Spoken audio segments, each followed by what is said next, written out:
Welcome back to the All Things Sports Podcast. I'm your host, Julian. Tonight I'm joined by my co-host, Kev, Big Kev Shot It. Most of you guys know him as the cameraman, videographer, and all that. I know him as a good sports take analyst, my good friend. How you doing, Kev? Good, bro. It's been a while since we've done this, so it's good to finally be able to sit down and talk, even if it's in a more lull of sports time. It felt like today was pretty eventful, though. Exactly, and that's why we're here. It has been a little bit, and we were going to come on here, talk a little Knicks, Spurs, 1999 rematch, and then we get some alerts, maybe around 5, or maybe it was earlier than that. It was probably around 4 o'clock or so. I think I was at the gym. Myles Garrett is now a Los Angeles Ram. Jared Verse is now a Cleveland Brown. A.J. Brown is now a New England Patriot, and so on. So, yes, the Knicks and the Spurs have a great, 7-game series ahead of them, starting off on Wednesday night. And we're going to talk about it. I'm excited about it. I think we're going to get a lot of good basketball out of that series just as a fan of the game. I know, personally, you and shout out to my cousin Lou. You and Lou had a nice interaction today that kept me motivated at the gym. I was definitely going a little harder reading those comments. So that was always fun to read. But yeah, let's start off in the NFL. It's been a while. It's June 1st. The league year, I think, starts around this time. I'm not sure if it's like now or maybe in a week or two, but Myles Garrett traded to the Rams. The Rams are getting Jared Verse, a first, second, and third. Am I correct on that? Yeah, first in 27, second in 28, and the third in 29, I believe. And by the way, if y'all bear with us if we're having some sort of audio issue, I'm not sure if mine is sounding clear. Kev's might not be sounding as clear, but y'all gonna get the picture, man. He talking too much hot shit, so we trying to tone him down some way. What are your first thoughts, Kev, though? Like, break this down with me, because as we know it, I was talking to my uncle the other day actually about Myles Garrett, and I mentioned, this guy's arguably the best player in football. He's one of the best players we've seen all time, and in recent history, he's probably like a top 3 player. And so when you see Les Snead and Sean McVay and Matthew Stafford and the rich getting richer over there as Super Bowl contenders already, getting a pass rusher like this, what is your first thoughts? I mean, they were already my personal favorite to win the Super Bowl before the trade. And now you bring in a Myles Garrett who's never been on a team that he could realistically go into the season saying, we have a chance to win a Super Bowl. So I think I'm more motivated than ever, Myles Garrett. Yeah. That to me is crazy. He might have a better season than last season, which is hard to do as it is. But yeah, I think Myles Garrett is going to come in and provide a lot to that Rams defense, which we already know that offense and how they get rolling with Sean McVay leading the charge. So yeah, I think the Rams they're officially the team to beat in the NFL, I think. Yeah, my excitement stems from, just watching Sean McVay coach a football team is like, if you're a fan of the game, that's somebody you got to admire at least a little bit.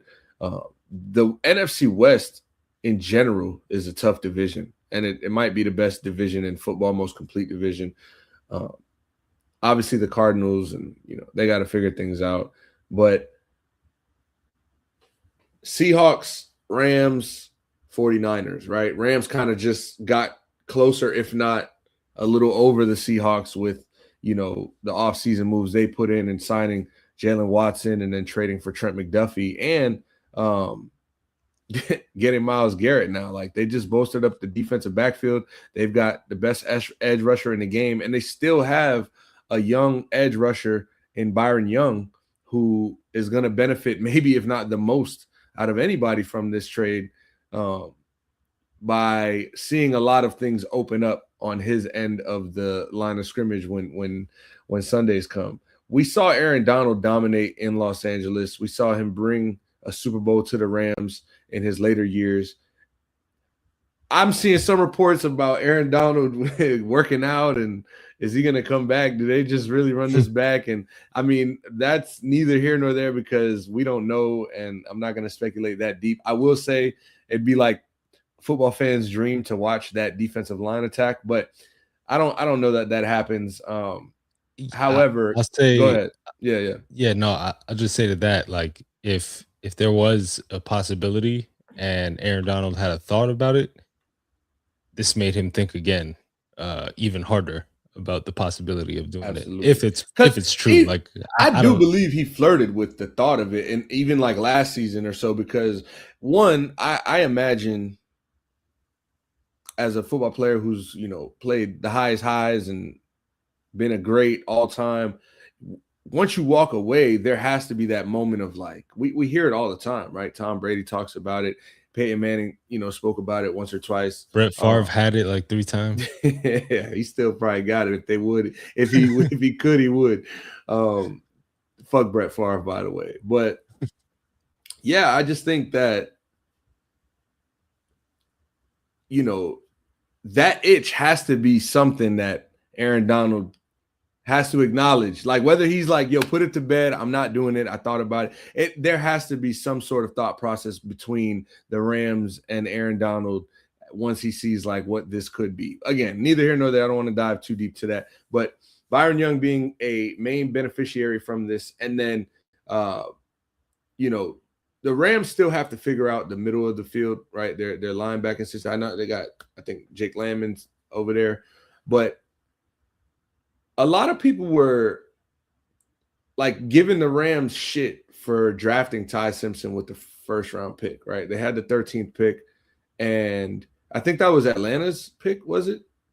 I think that was the Falcons pick. So they used that Atlanta Falcons pick on a quarterback who they believe in. There were the tweets and the looking back at it where Sean McVay didn't seem too thrilled and all this. I'm sure, just from my opinion, I'm sure that's funny. I said I'm sure, and then I said my opinion, but my opinion is so certain that Sean McVay was, in on this and was ready to draft Ty Simpson.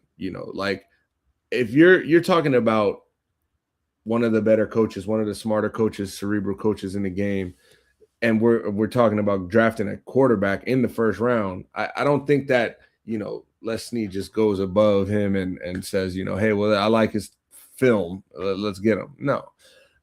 So with that being said, I don't think the Rams did bad in drafting their future, right? They signed Matthew Stafford like $62 million again, and that they promise him his role. He knows his role. He's still playing, Hall of Fame football right now. The defense just got stronger. They have a weapon like Puka Nacua, who, I mean, put him anywhere versus anybody. We saw toward the last 4 weeks of the season what he can really do no matter who's against him and who's lining up beside him. So I think that they can continue to find help there offensively. Maybe another guy that you can interchange inside or outside with Puka. But you said it. The Rams were the favorite going into this, and so to me, this just shures that they are the favorite in the division. Although Seattle won that Super Bowl just now, I'm gonna go ahead and put the Los Angeles Rams as the number one team. Or I'll have the highest expectation for them coming back into next season. By the way, we got comments. Shout out to Lou. He said that we sound good, so don't trip on that. Maybe it's just my rusty, dusty AirPods. But if you're listening, if you're watching, appreciate you guys taking the time out your day to come vibe with us. We trying to recap this day of two, big NFL trades. One we knew was coming, Kev, which was this one we'll talk about in a second here with A.J. Brown going to New England. But the other one, like nobody knew Diana Rossini and Mike. Nobody knew AJ. Nobody knew that Myles Garrett was headed out to Los Angeles today. They said that there were writings on the wall once Garrett, I guess, deferred his some sort of salary that he could have got to like later by the season. Some teams started like reading into that. Okay, he's probably getting moved. But this is, again, one of those situations where the rich get richer. Let's talk about Tennessee, Philadelphia. And I said Tennessee because Mike Vrabel was coaching in Tennessee with A.J. Brown at a time that A.J. Brown was a top wide receiver in the league as a number one. And he didn't necessarily care to leave Tennessee. He said he hated Mike Vrabel, by the way. Bless you. He said he hated Vrabel, but he also understood how good of a coach he is. And this is probably why they're, reuniting now. But there was a time when if you guys didn't watch football just a couple years ago, Mike Vrabel was one of the best coaches in the league for Tennessee. He took him to the AFC Championship, and it all just kind of went away within the next 5 minutes. GM issues, they fired the GM, fired the head coach. They got new shit going on over there. Screw the Titans. A.J. Brown goes to the Philadelphia Eagles, becomes a premier, I guess stays as one of the premier number ones in the league, and then goes on to win a Super Bowl. Made 2 Super Bowl appearances, lost to the Chiefs in the first one in 2023, beat them in 2025. And now he has an opportunity to I guess, do the Myles Garrett. Well, Myles, I guess the roles are flipped, right? I think Myles Garrett had the individual success, and he showed how dominant he is, and now he can chase the greatness of team, success. Whereas I think A.J. Brown all this time hasn't necessarily, he's shown us he's the number one, right? He's also going back to wearing number one, which he wore at Ole Miss. But he showed us he's the number one, and he can dominate. But I think with how Philly built that team around the run game, they drafted Devontae Smith, and Hurts didn't really have the leash, whether it was a leash at first, and now he just doesn't throw the ball so much to A.J. Brown. Whatever that was, I think now we're going to get A.J. Brown's best. He knows what he is as a receiver. He knows the coach and the organization is going to fulfill, his, I guess, wide receiver needs. And then his quarterback is a young guy who wants to sling the ball, and he's not afraid of moments and sharing with his number one. So I fully expect the Patriots to be better this season because of this. And I also think that A.J. Brown is going to be a 1,100-yard, dare I say, wide receiver. So, Kev, some of your thoughts here. A.J. Brown is a Pat. You like it, you hate it, you love it. What you feeling? If my son wasn't sleeping, I'd go skip Bayless and start banging the table and saying, how do the Eagles continue to do it? How do you get a first-round pick for A.J. Brown in a scenario where everyone knew you needed to trade him? Bro. I don't get it. I don't understand why the Patriots didn't use that leverage to not give up a first. I was shocked that – I think I was more shocked that they got a first-round pick than I saw Myles Garrett got traded to the Rams. But I mean, I think it's a good trade for both teams because Philly had to get him out of there. He was becoming a distraction week after week, and the Patriots need a real number one wide receiver, and A.J. Brown has proven to be that. Will the Patriots repeat what they did last year and continue to grow? That remains to be seen, but we'll find out in a few months. Yeah, we're gonna find out soon enough, man. Those Eagles, bro. I don't know what Howie Roseman has on these teams and what list and what files he is privy to, where all these GMs are just bowing. You got to give credit, bro. I mean, this is the GM of the decade. The teams that Howie Roseman has been able to put together behind Jeffrey Lurie and the confidence that he gives him to go out and do his job and not really, worry about much else but getting the best players. Because I'm a Colts fan, right? Yeah, go ahead. No, I was going to say, also a lot of it has come at just incompetence from other GMs. Like Jalen Carter dropping that far in the draft is absurd. Yeah, but it's the history of the league. We've seen that, story before.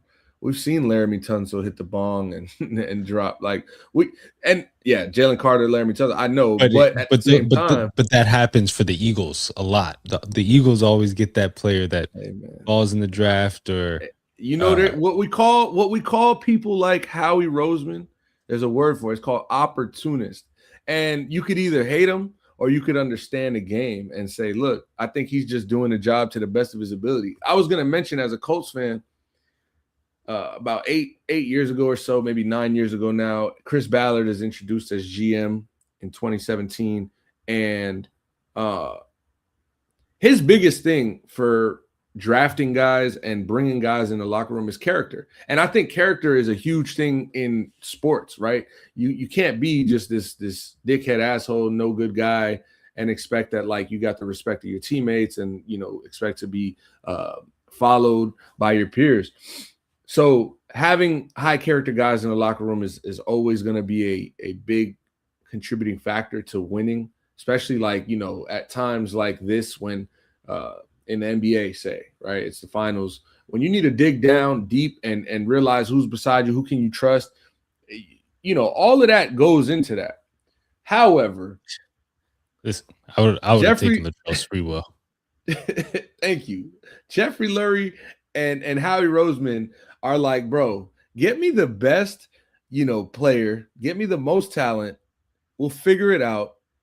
And it works. It clearly works. The Eagles have been atop the NFL for the last 4 years, you know, as far as like in contention and being popular and having great players and competing for Super Bowls. So I've seen both sides of it, and my Colts haven't been to a playoff, let alone a Super Bowl in you know, far too long.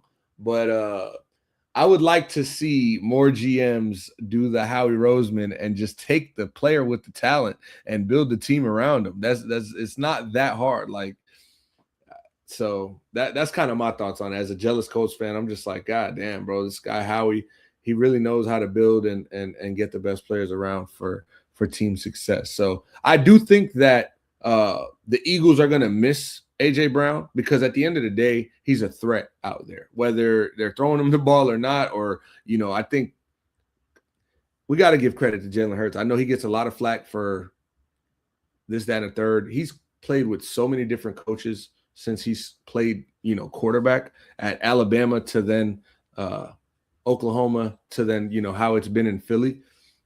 And different terminologies, different plays, different schemes, different attitudes he's dealing with as far as the coaching staffs. That's tough when you're trying to build a working relationship and a personal relationship with a wide receiver. At the end of the day, wide receivers have the personality of whatever word you want to insert there, right? They're flamboyant. They know that they are the show, and they get mad when they don't get the ball. So to have to manage all of that, you know, from Jalen Hurts' perspective, I'm sure it was tough. And much like you said, it started to become a distraction. So, you know, I do think the Eagles are going to miss the talent that they did trade. However, you know, they just got a first-round pick. You can't be mad when you get a first-round pick for trading a 27-year-old plus. You know, you can't be mad at that. So, shout out to the Eagles getting the first-round pick, but also shout out to the Patriots for not being satisfied and going to the Super Bowl, losing the Super Bowl, and sitting back like, you know what? Yeah, I don't think Stephon Diggs was necessarily the answer. You know, here we do need a true number one, and they went and got that. So I'll be excited to see what AJ Brown and Drake May start to build in New England. Did you have any final thoughts on New England's trade acquire? Not really. I mean, we kind of all saw it coming. The writing was on the wall. There's somebody who's obviously new before anybody, but, you know, we won't name her. Her? Anyways, hey, man, we're going to do it like it's 1999. It's the finals. It's June. Wednesday night, 8:30, San Antonio. Is that the AT&T Center still? I think it's still the AT&T Center. Hopefully. We start seeing all these names change around the league. Yeah, it's ridiculous. You know, I didn't even know they changed the Amalie Arena in Tampa. Yeah, me neither. Yeah, I found out when I drove by there, and I was like, "Oh, you're by the other arena." Like, no, the other one. They changed it. It's like, shout out to Ray in the chat. What up, Ray? Man, this is where we get to the good stuff, Kev, because again, you came in a group chat on HOTS today. My cousin wasn't having it. I saw his I was points. just I seen a curious. couple of your points. And we're gonna break it down right now. Before we get into that, let's just set the scene, right? Knicks are in their first finals since 1999. The Spurs are in their fifth since that matchup. They done had Hall of Famers walk through that building in San Antonio. I'm talking guys like Tim Duncan, Bruce Bowen, Manu Ginobili, David Robinson, Kawhi Leonard, Tony Parker. Shout out to Danny Green. You think Danny Green getting in the Hall of Fame? He got that. They got 2 rings now, But the Knicks, on the other hand, haven't had the most success for the last 20 to 25 years. But what they've built since Leon Rose has gotten here, trading for the Nova Knicks, getting Cat, which was obviously, in my opinion, the biggest one here, making back-to-back conference finals appearances, and now finally getting over the hump to reach their NBA Finals dream destination. They have enough to win, Kev. They have enough to win. And my tone has completely changed over the last, I would say, month and a half, around my birthday, around April 20th, around that time when CJ McCollum was still giving buckets out. I wasn't sure. I wasn't sure. They were showing me a team that just still didn't get it. They still didn't have it all together. Something clicked. The offense changed. Their defensive pressure went crazy. They smoked Atlanta by like 60 on the road. And from that night, I was like, all right, you know what? That might have been, Atlanta kind of quit. All right. Philly goes and upsets Boston. You know what? I don't think Philly's going to beat the Knicks. And they probably won't. But I didn't think the Knicks was going to sweep them in the embarrassing fashion they did, right? Cleveland. Game 1, down 22, 7 minutes left. I leave the bar, walk to the train, get to the train. Like, wait, why is it a 4-point game? Hold on, what's going on?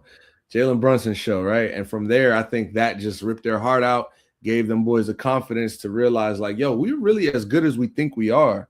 And until someone shuts us up and punches us in the face about it, we're the best team. We're the hottest team. We're the best team. And right now, we're at a point in the season where we just got the 2 hottest teams in the league ready to take each other's heads off. So, Kev, talk to me about this Spurs-Knicks finals rematch. It's very storybook vibes. It's very like it was written. It's very destiny-oriented here when I think about it. How do you see it from your perspective? So, as far as the Knicks, I knew after they beat Atlanta, I said them losing those 2 games to Atlanta was the best thing that happened to this team because it woke them up. And let's just be honest. They got a gift from Philly. Philly had to win 3 straight against Boston to claw back and win that series, and they did it. And Boston got a rundown Embiid and Philly team, or I'm sorry, the Knicks got a rundown Philly team that was Embiid already was looking like he was giving up in Game 7 of the Boston series on the court. So I mean, yeah, like the Knicks beat Philly, and then they beat a Cleveland team that shouldn't have even been in Game 1 in the first place the way they were, because I said after that game, they're not going to win another one. And if I was the GM of the Cavs, Kenny Atkinson wouldn't be allowed back in the locker room, because up 22 with 7.5 to go, Donovan Mitchell's 11 for 16, and you start to run the offense through James Harden, who is a traffic cone on defense, and then he's getting hunted on defense. Take him out of the game. Like, why not take him out of the game at that point? So whatever. Even if they win Game 1, I don't think they win another game in that series, because I don't think they're that good of a team. So I think it would have been, I don't think it would have been as easy for the Knicks. Not to say they wouldn't have beat Boston or they wouldn't have beat Detroit. I don't think it would have been as easy for them to beat those teams in 7 games as it was to beat Philly and Cleveland. So is it impressive winning 11 in a row? That's always impressive to win double digits in a row. You have to have you have to have a good night every night, and the way they're beating teams is impressive. So it's impressive that they've done that and that they've gotten here, but I just think they're running into a team that they haven't seen yet. Like it's it's one thing when you play, we see the best, and it's going to be just a reference. I'm not saying the Knicks are a Division II basketball team, but we see the best Division II basketball team come up and play the best or a Division I team. The Knicks have been playing lesser talented teams than what they're about to play throughout the whole playoffs. So I just think they're running into a team that they haven't. And my whole point of that is saying Knicks in 4 is crazy. I don't know how you beat Wemby 4 times in a series, let alone 4 times in a row. So to me, that's what my point was. Seeing Knicks fans say, and it's a lot of them. Like you go and you open comments, and that's what I was asking. Is this just like some like trendy thing to do? Like, is this like Hawks in 6? You're muted. I'll say this, and if you guys are listening and you want to chime in, if any Knicks fans are out there, you can share in the comments. But just I don't know if this is me, product of the environment, living here, kind of seeing it, realizing what's going on in real time, because it is crazy, right? Like I hear you, Kev. It is crazy. Shout out to my boy Ooze. It is crazy. However, right now we got to let everybody be. You know what I mean? It's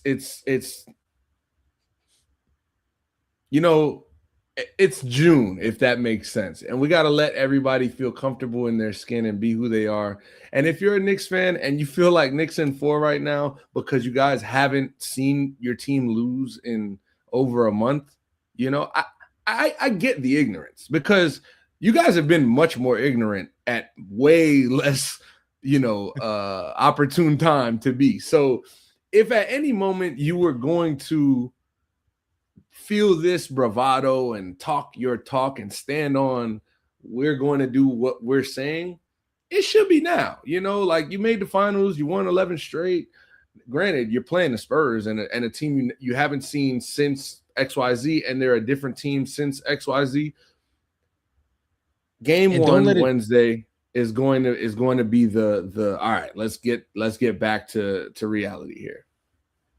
Like if you asked me, the Spurs have a better chance of sweeping the Knicks than the Knicks have of sweeping the Spurs. I don't think. By the way, you got first 2. Everybody, shut the fuck up. Nobody's getting swept. That's it.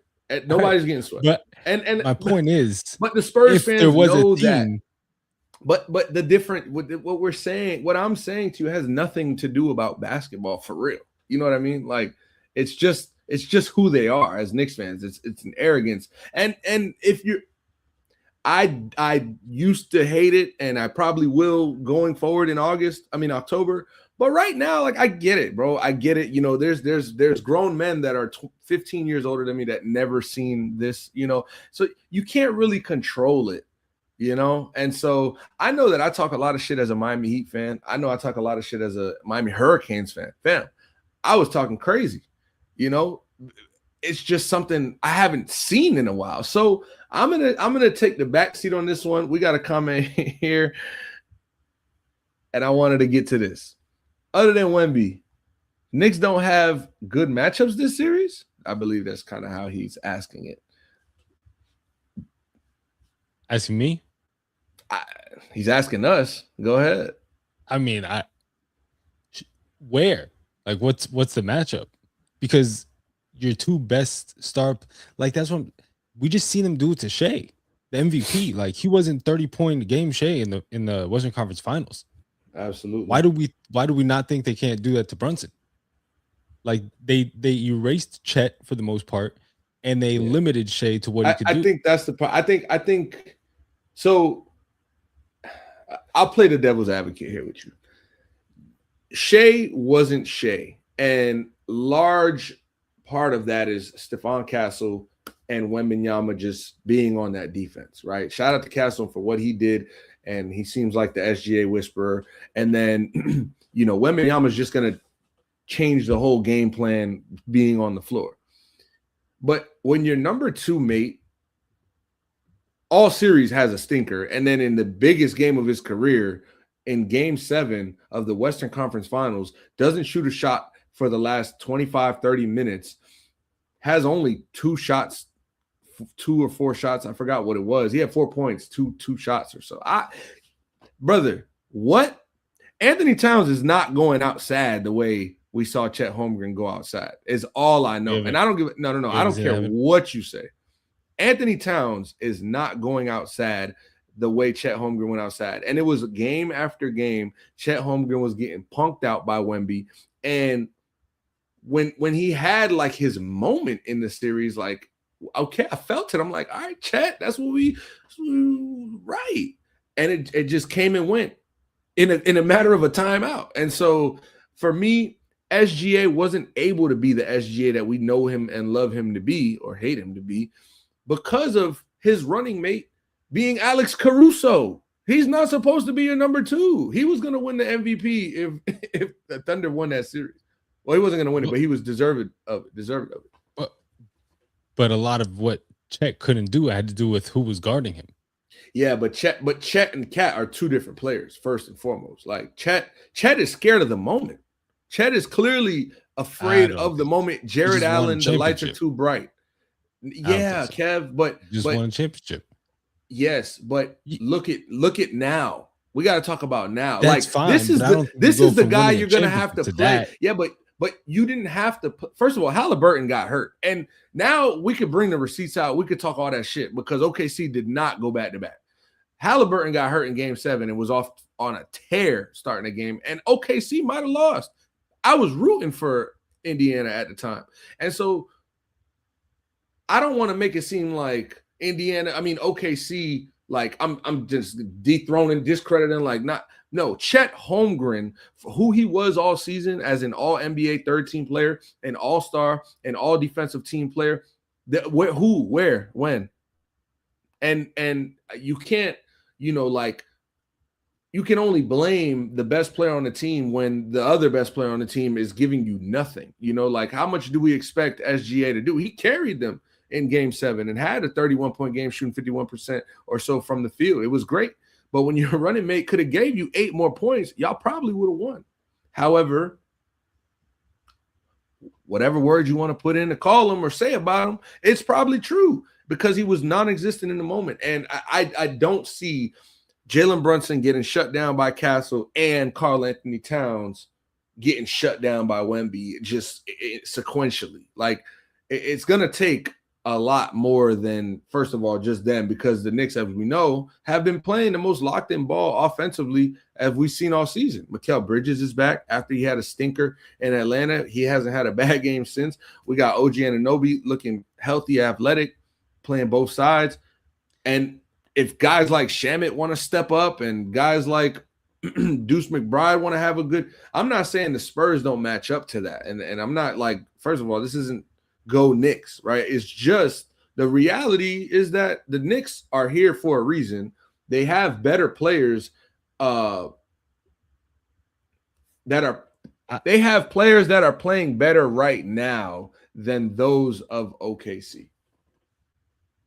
Oh, but what about San Antonio? Because that's who San Antonio is playing. No, right. I'm just saying, well, I'm talking about the matchup. I still, right now, it's not Wednesday. I'm not going to give my Knicks in 6, Spurs in 4. I'm not saying none of that because I'm still kind of evaluating and I want to know. I want to just, I'm going to feel it. But they match up way better. I think they match up way better. And again, I don't want to talk about what the Knicks did to the Spurs because, again, I'm not either way. I'm indifferent. I don't want to talk about what the Knicks did to the Spurs and held them to the lowest point, of the season and held Wemby to his worst, whatever the fuck.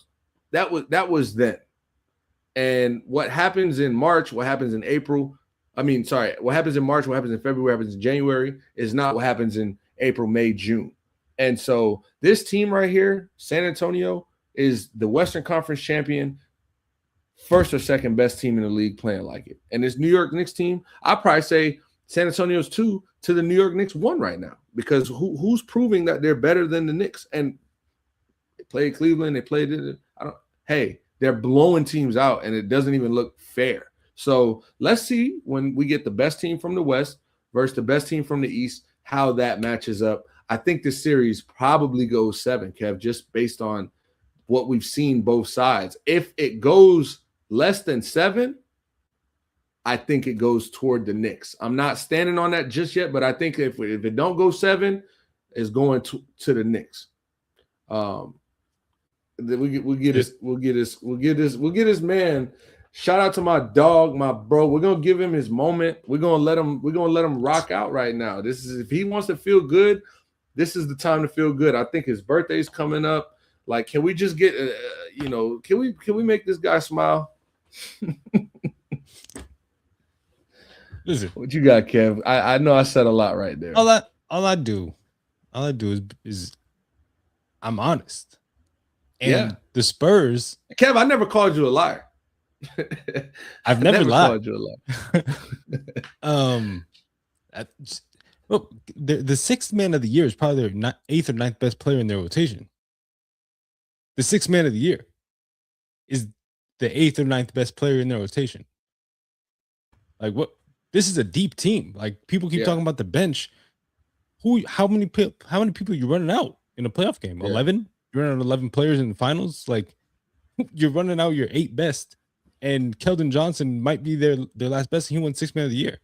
Like, that's they've got just as deep a team as the Knicks, and you're relying on Shamet to continue shooting the ball at 130%. I knew he was going there. I mean, and I respect it. You're right. No, you're absolutely right. I know. If he shoots the basketball the way he does, it's lights out. And nobody could beat the Knicks at that point. Yeah. Because if Landry Shamet is shooting 130% from 3, like he's making more than he's taking at this point. It seems like the ball's going through twice when he's shooting it. He's like better than Steph right now, but you think that's gonna last? Like, that's not sustainable. At least it hasn't proven to be over his career. He's a great defender, and when he's hot, he's hot. I don't think that continues. Like, this team is good. You got Champagnie, you got Harper, Castle, Wemby, Keldon Johnson, De'Aaron Fox. Like, we're not even talking about De'Aaron Fox. Yeah. De'Aaron Fox was going and getting big buckets in that game 7. Like, anytime the Thunder started to make a run, it was De'Aaron Fox. Like, I keep seeing nobody can get a bucket for the Spurs. Everybody forgets they have De'Aaron Fox for some reason. And like, when you can forget you have De'Aaron Fox, that's how deep your team is. Like, he's a good defender. He's a good basketball scorer. Like, you got Stephon Cat. Like, I don't know where the disconnect from what people are watching. Let's talk about X factors each team, because for me, I think the Spurs, oddly enough, go where Dylan Harper can take them. Like, what he's done this playoff run to me is like, how do I equate it? It's like what Landry Shamet did in that Cavs series is like low key what Harper has been for the Spurs. It's like when he got hurt and went out and then missed the game after, or you can tell he got hurt that next game. It's not the same. Their offense is way less flow. You know what I'm saying? And he gets them out of a lot of trouble too, because they're deep, but they're role player deep. They're not like the Knicks are starting 5 heavy, right? They got a good 5 that can go and win the game for you. The Spurs got a bunch of guys who can do a lot of stuff, play great defense, knock down shots. They're fast getting the ball up the floor. They can handle. So it's like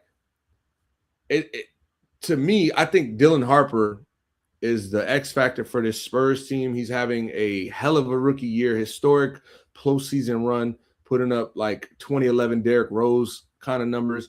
And then for the Knicks, I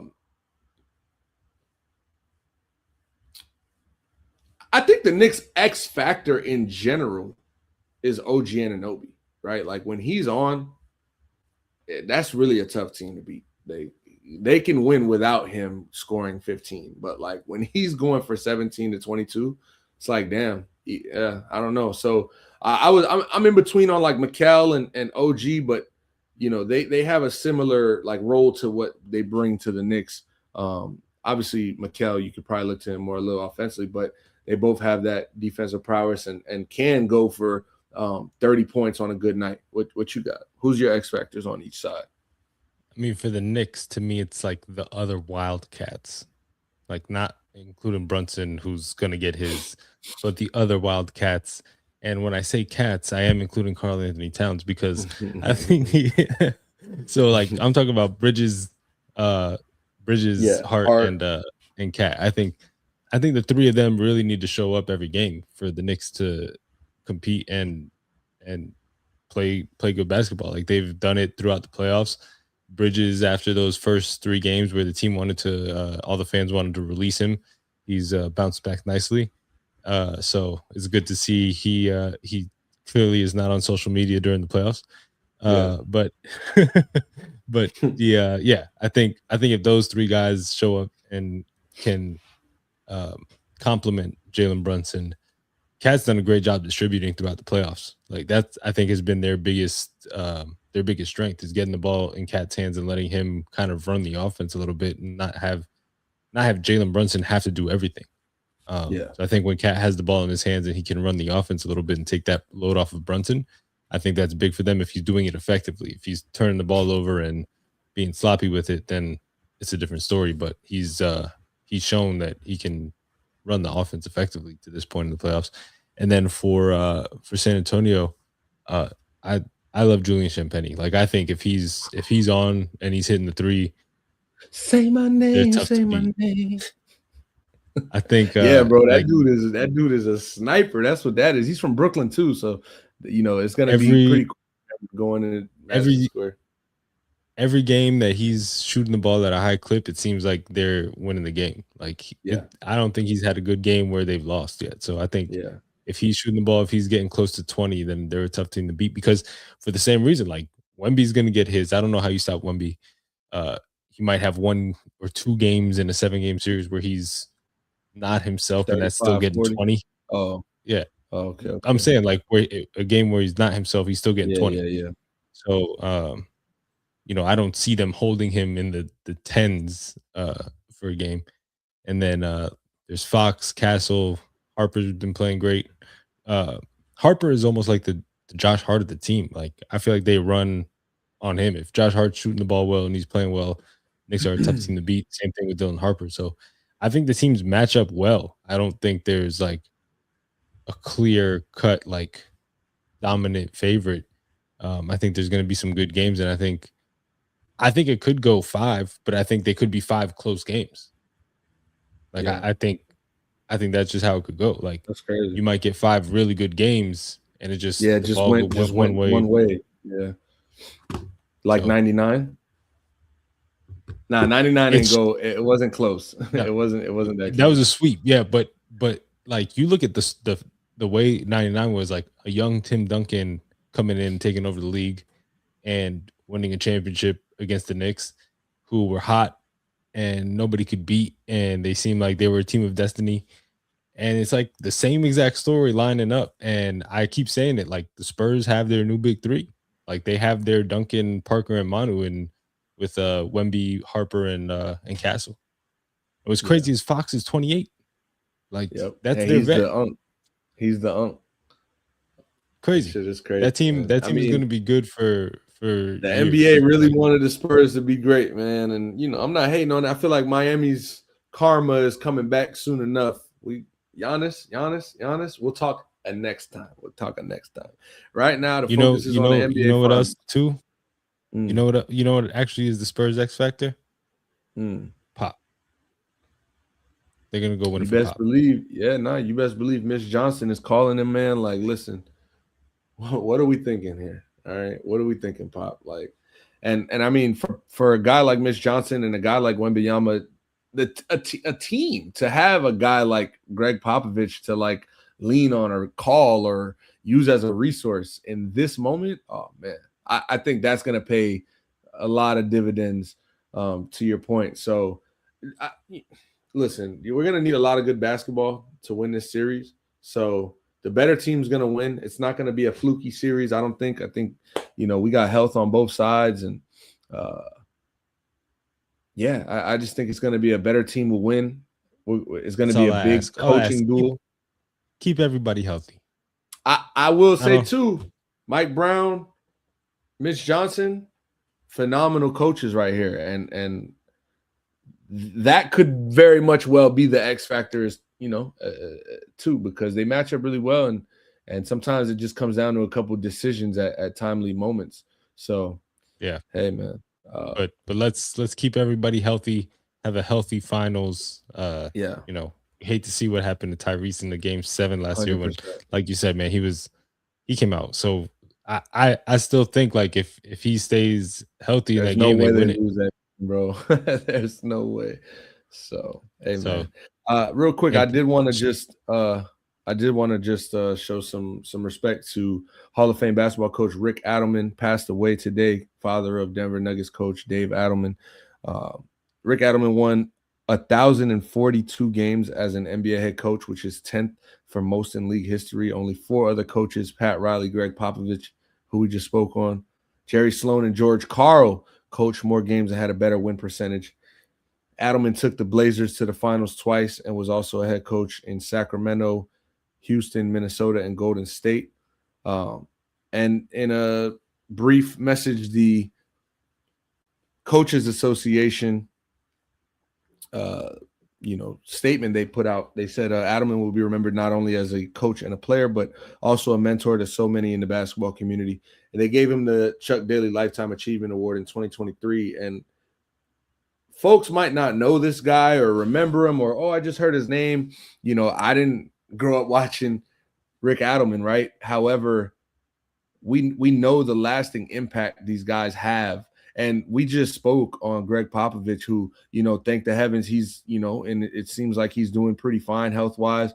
To me, this is like a blessing for him to just be able to experience stepping down as coach and then your alien going to get you a finals. Like, you can't write certain stories better. Like, whether the Knicks win this series or the Spurs, like, there's beauty in all of it. And so, in the NBA world and in pro sports, there's guys that stop coaching, stop playing, stop general managing, but they don't go away, right? Like their impacts on who they are as people and what they share with the game and bring to players and the wisdom you can get from them is priceless. So I do know that, Coach Adelman was definitely one of those guys, pioneer type guys, and also somebody that the NBA world looked up to and went to for advice and a bunch of things. So, just a sad day in the basketball world when you lose a great. And I just wanted to make sure we paid our respect. If you don't mind just giving like a quick moment of silence for Coach Adelman.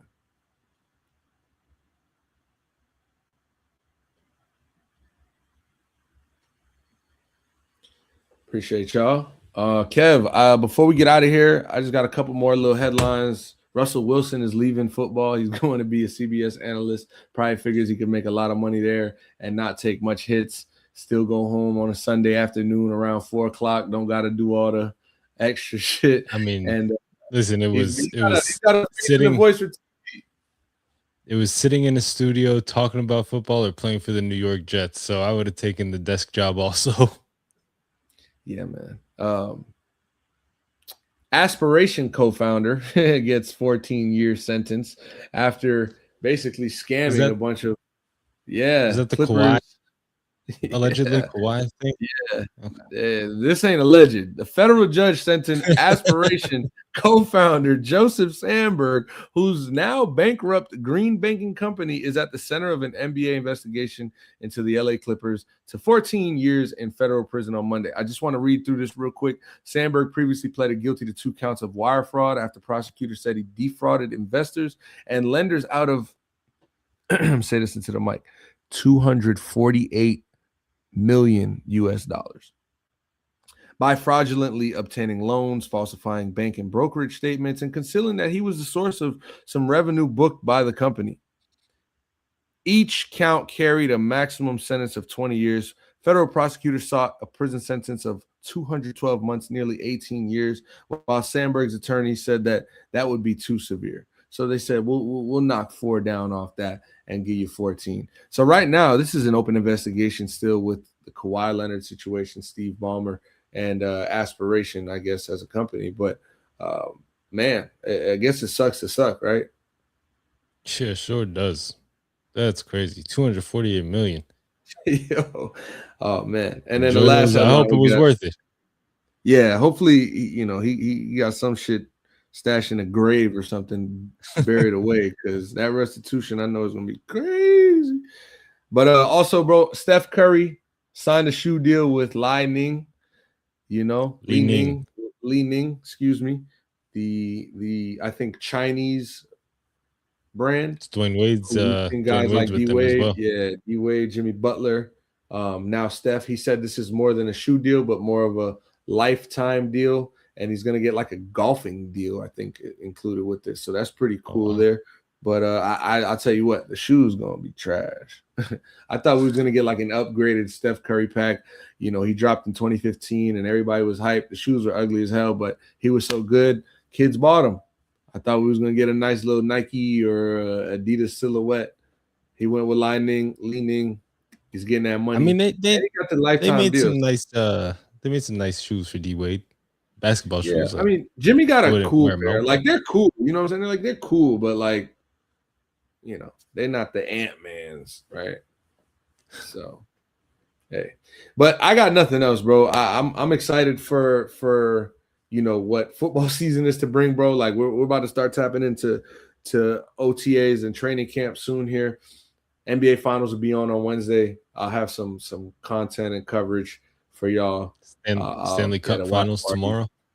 Stanley Cup Finals starts tomorrow, and unfortunately, the back-to-back champion Florida Panthers are at home right now, resting their bodies, getting ready for next season. Shout out to the boys down in South Florida. We will be back. Because this guy will be back. Yeah, y'all see him. That's 16 right there. Yep. Yeah. Barky. Shout out to Sander. Yeah, I'm done here, bro. You got anything? You want to tell the people bye? Tell them good night? Yeah, I mean, Women's College World Series right now. Jason Williams' daughter playing for Texas Tech. Washed. My good brother. Shout out to him, though. I'm very happy for him. Trains down in South Florida with TA Gold Feet, and he looks like he's ready. He looks like he's in shape. Harbaugh went and signed him. He went and signed Juju Smith-Schuster, Jackson Darts over there, fucking with Trump. Too. Braxton Berrios. Listen, it's a lot going on in New York, but a whole lot of nothing is what I'll say. They signed some great receivers 6 years ago. Shout out to Braxton Berrios. 6 years ago, he was throwing up that you. But yeah, Serena Williams is returning to the clay. She will be at the I forgot what the tournament is called. I think it's the Queen's. Yeah, she's playing the doubles tournament, I think I saw. Yeah, she'll be doing a doubles tournament in London. So is she playing with her sister? I don't know if it was announced just yet, her partner, but okay. That'd be interesting. Also, I think her name is Najari Kennedy from Texas Tech, the pitcher. I don't know if you've watched any of this Women's College World Series, but they're playing an elimination game right now versus Alabama. Yeah, and they're up 1-0, and they're the 11th seed. Obviously, the number 1 seed in men's got knocked out, UCLA, but women's UCLA also got knocked out yesterday. Alabama's the number 1 seed on the brink of elimination in the top of the 6th, down 0-1, and they just lost the last game. Lost the last game 5-4 on a Mia Williams walk-off home runs, the daughter of Jason Williams. So he's at the game going crazy. Heat. Oh, yeah, I saw that. He pulled up to the hotel. He had his bag. He was ready. His daughter's playing. That's fire. Yeah. See, we're getting to this point in life, bro. We're kids, it's like these guys, kids, athletes. We're starting to see. She's been having a really good tournament, too, so it's been cool to see him at the games. What's her name? Cheering her on. You know her name? Mia Williams. Mia Williams. There you go.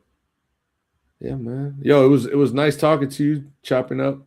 You know what I'm saying? Yeah, And bro. hopefully we get back on here soon. Yeah, bro. Appreciate you hitting me up to come on here today. And yeah, definitely got to try to do this as often as we can. Yeah. Let's figure. We'll get back to it. I know the people. But either way, I will see you in July. And fuck with it. Yeah, Fanatics Fest. We'll be there. Y'all pull up on us. We'll see King of the Car. Shout out to Kyle. Tell Kyle to say what's up whenever you see him. And if I don't see you, I'll see you on this goddamn podcast. But you know, I'll probably see you in person next in July. Yeah. So take care, my boy. You too, bro. Appreciate you. Yes, sir. If you guys is watching still, make sure you tap that follow button, that subscribe, like, and you know, support the pod, support the Instagram, Twitter. We're trying to take this to another level. Appreciate y'all for listening. Y'all have a good night.